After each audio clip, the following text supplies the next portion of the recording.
little Ford Fusion with my cracked windshield, which is from a semi-truck up there in the Bakken. That's why it's cracked. And I got to tell Mark a little bit about my story. And about somebody down here at the casino was like, why are you even talking about fracking? What does that have to do with this pipeline? And my jaw dropped. I was like, in 2008, the oil industry came into our community and they started putting rigs up all over the place. And semi-trucks started coming all over, semi after semi after semi.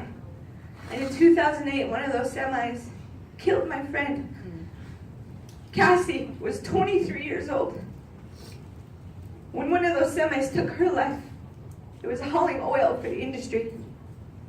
Since that time, over 48 people on Fort Worth alone have been killed. A family from Mandy with 2 young kids, 5 and 2. The 2-year-old made it to the hospital where she died. People running on the roads, exercising, killed. So we waged an all-out campaign against trucks and semis, and we don't want them here. We need a truck route to go around our community. And that happened. So what happened? Oil by rail. Little tiny rail right between our place and Newtown. Start seeing trains going out, and then what happened? Bomb trains. Canada. I always say the name wrong. La Magnetique, the town. That one. I'm sorry. I'm not French, but it was in Canada. Sorry. I'm really sorry. Because what happened was the volatile oil, the oil that is so explosive, 2 more times explosive than gasoline, blew up. And it killed 47 people. 2 of them were kids. That oil from my community, where they dug it up from where all that hurt and greed and dirt and filth was happening, went and killed other people. And went out across the country. And so what was the next brainchild of the oil industry? Dakota Access Pipeline.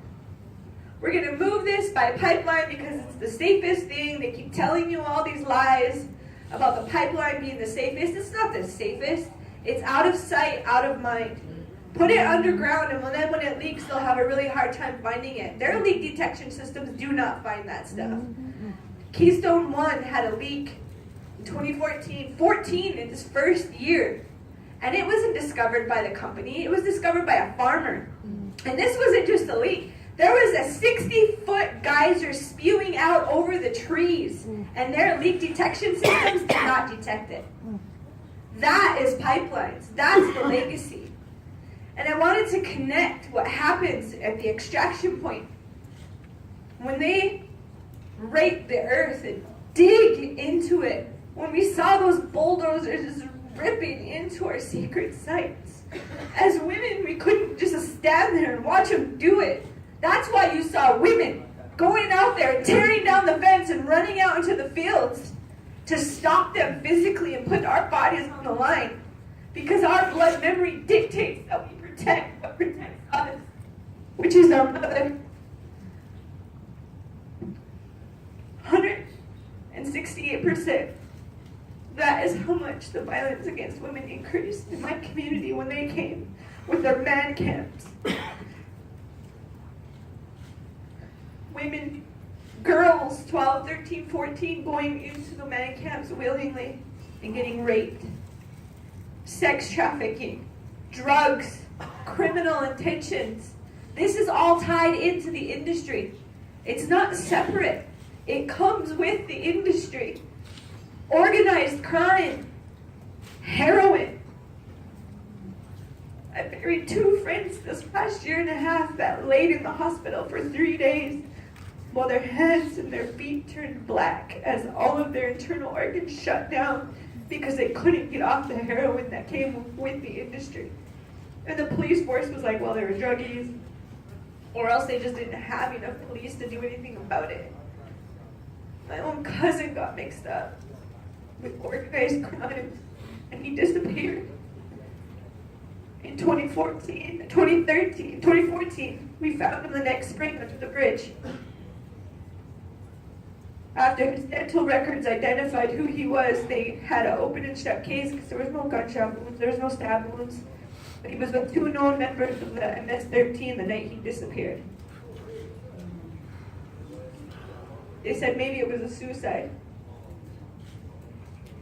This stuff, you can't make this stuff up. Police chasing them through the streets. I live on 4th Street, a gun shootout on 5th Street, just up from my mom's house.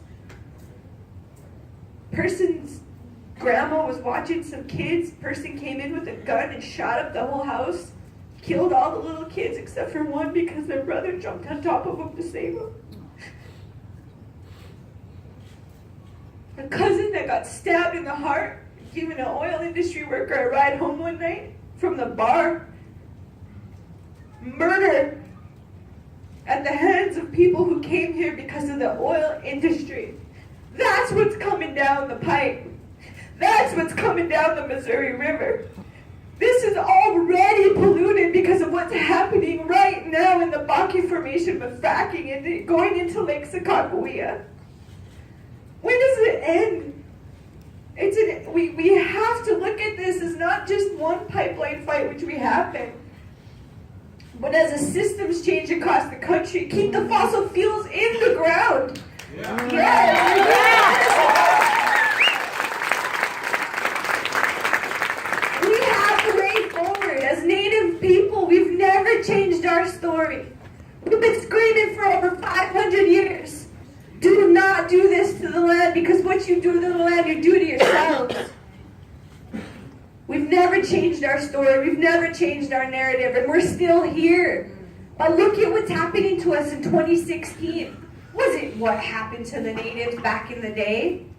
It's what's happening to us right now, and the racism and the militarization of the police and all those tankers coming out here, standing up against unarmed men, women, and children. Look, see for yourselves. We have it all on camera. We had a drone get shot at the other day. We had a girl that was 21 get hit in the arm by the police. People getting sprayed in the face. It's happening to us right now, which is why we need people to continue to stand with us. Go out onto that easement. Because if the Obama administration isn't going to step in, and if nobody's going to step in to help us, we're going to do it ourselves, put our bodies on the line between the river and protect it ourselves.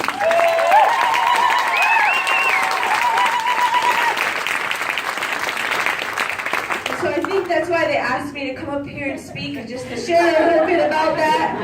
I don't have time to tell you all the details, but that's what's happening. And I can tell you more, I can go on and on and on, because there's more, believe it or not. That was just the tip of the iceberg of what's happening.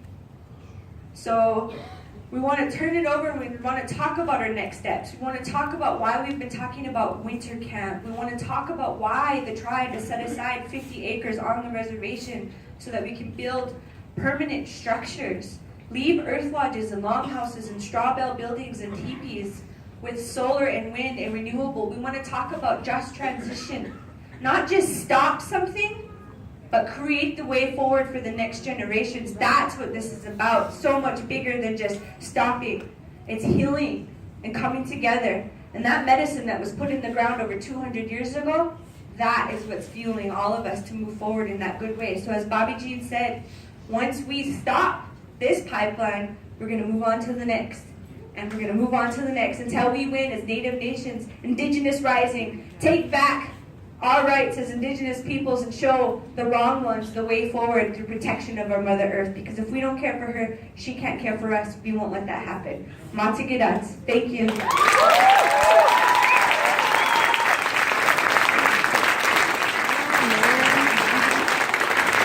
That was awesome.